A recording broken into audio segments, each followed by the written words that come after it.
Perhaps some things are, one may say that making posters of Milad, isn't that a bid'ah? Posters of Milad. Well, in the time of Rasulullah sallallahu alaihi wasallam, the jalsas that used to take place, first of all, name a jalsa that took place in the time of Rasulullah sallallahu alaihi wasallam, when the Prophet sallallahu alaihi wasallam gave a jalsa a name. We have so many jalsa, we have events, conferences with different titles, and those who believe in Mawlid and those who disbelieve in Mawlid, they all hold gatherings. Seerah conference. Is Seerah conference established from the Sunnah of Rasulullah sallallahu alaihi wasallam? No. Did Rasulullah sallallahu alaihi wasallam have a gathering and called it Seerah gathering? Never took place in the time of Rasulullah sallallahu alaihi wasallam. So this was not a tradition in the time of Rasulullah sallallahu alaihi wasallam. These things were introduced in the later period. People say bid'ah. When we give examples, we say that all of these. For instance, using a mic, using the internet for dawah, using an alarm clock to wake up for fajr, this is all a bid'ah. People would say, but this is bid'ah lughawiyya. This is a linguistic bid'ah. This is a bid'ah in the matters of dunya. This is not a bid'ah in the matters of deen. But we say, who made this division? Who made this division? Bid'ah lughawiyya and bid'ah shar'iyya. If you say that kullu bid'atin dalala, every bid'ah is misguidance. And when we say that there can be a good bid'ah and there can be a bad bid'ah. There can be a good bid'ah and there can be a bad bid'ah. But no, there can't be a good bid'ah and can't be a bad bid'ah. Why? Because the Prophet ﷺ said, every bid'ah is misguidance. So when Rasulullah ﷺ said, every bid'ah is misguidance, then every bid'ah is misguidance. You can't divide it into a good bid'ah and a bad bid'ah. Yes? If Rasulullah ﷺ said that, now I would like to ask a question. When the Prophet ﷺ said, every bid'ah, kullu bid'atin dalala, every bid'ah is misguidance, then where does this bid'ah come from? Bid'ah lughawiyya and bid'ah shar'iyya, bid'ah in deen and bid'ah in dunya. Who made this division? This is a concocted division. People have made it of themselves. For this you don't have no proof. And let me tell you, we've got clear proofs from the Sunnah of Rasulullah ﷺ, in which the Prophet ﷺ himself divided bid'ah into two types, a good bid'ah and a bad bid'ah. But this bid'ah lughawiyya and shar'iyya, it doesn't exist in Islam. The Prophet ﷺ didn't divide bid'ah into two types. In these two types, lughawiyya and shar'iyya. But if, for instance, just for discussion, for debate, if someone says, but I believe in it without any proofs, we say, if that's the case, then all of these things that we do in our time, you accept them to be bid'ah lughawiyya then. For instance, the julus that happens, the lights, decorating the masajid, the flags, and the posters, all of this, then accept them to be a bid'ah in dunya matters. And accept it. Do you understand? Because you yourself are dividing into lughawiyya and shar'iyya. We don't even believe in that terminology. We say if it is good, it will be accepted. We say all these drinks that you drink, the Prophet ﷺ ever drink these drinks? Well, this is a bid'ah in dunya. We say, but is Islam not applicable in dunya matters? If that's the case, then if someone was to drink alcohol, you will say this is a drinking matter, it's got nothing to do with deen. It would be permissible because it's a thing of dunya. The laws of Sharia are applicable for eating, drinking and everything. So we don't divide it in that manner. We do not say that divide into lughawiyya and shar'iyya. But if you divide it, then accept everything that is happening in our time, as long as it doesn't go against the fundamentals of Sharia. As long as it doesn't go against Sharia, as long as it doesn't violate the ahkam of Sharia, then you must accept it. But if someone still insists, we don't have to give these dalal. This is the favor that we're doing upon people by giving more and more dalal to make them understand that someone has been just giving you wrong information. If someone insists, no, I want proofs for then how would you prove things? You tell me, a lot of people say, give me a sahih hadith.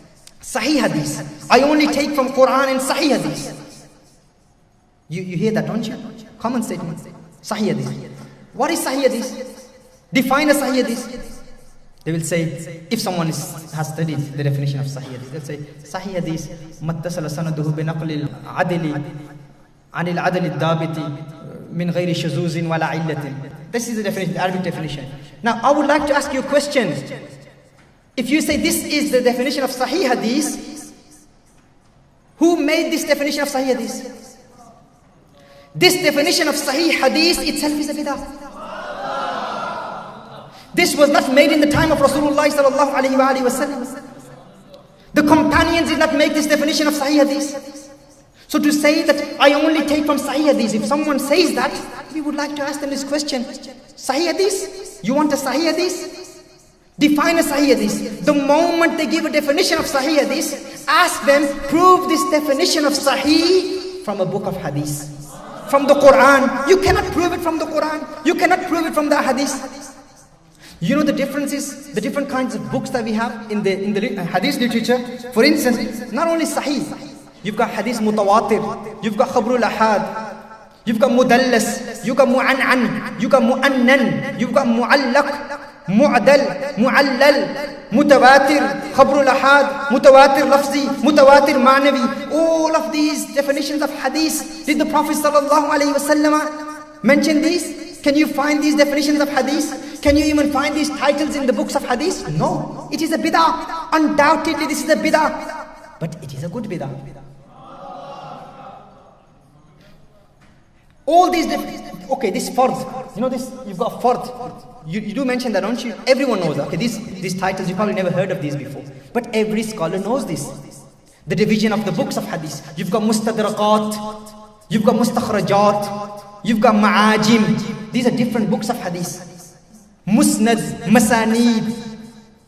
They all have their own definitions.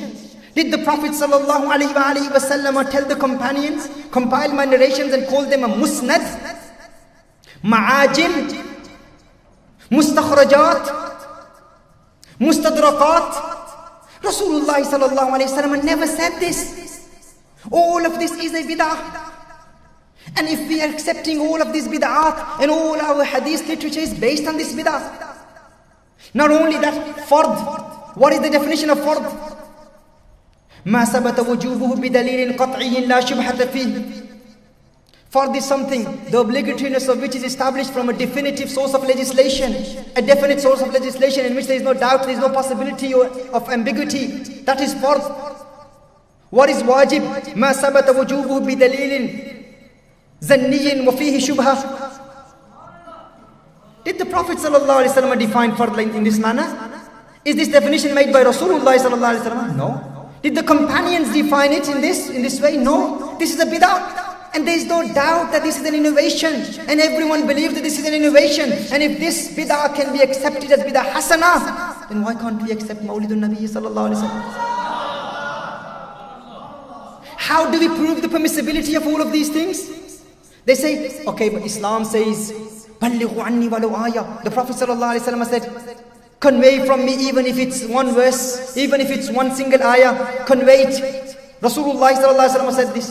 We say, but did the Prophet sallallahu alaihi wasallam ever say, define Sahih Hadith in this manner? Did the Prophet sallallahu alaihi wasallam, do you know Shaykh Abu Ghudda, in his Qawaid fi Ulum al-Hadith, he says, and Ibn Taymiyyah says that, he says that the first one who defined, who made the division of Sahih, Hasan and Da'if was Imam Tirmizi. This is a bid'ah of Imam Tirmizi. If I was to do zid and say, brother, I don't believe in Sahih Hadith, in Mu'jam, Musnad, Sihah Sitta, what is Sihah Sitta? 6 books of Hadith, why Sihah Sitta? I don't believe in all of this. Why? The Prophet ﷺ didn't say this. The companions didn't define it. They did not divide it in this manner. It's a bid'ah, I don't accept it. What proof would they have? They have no proof. They will say, no.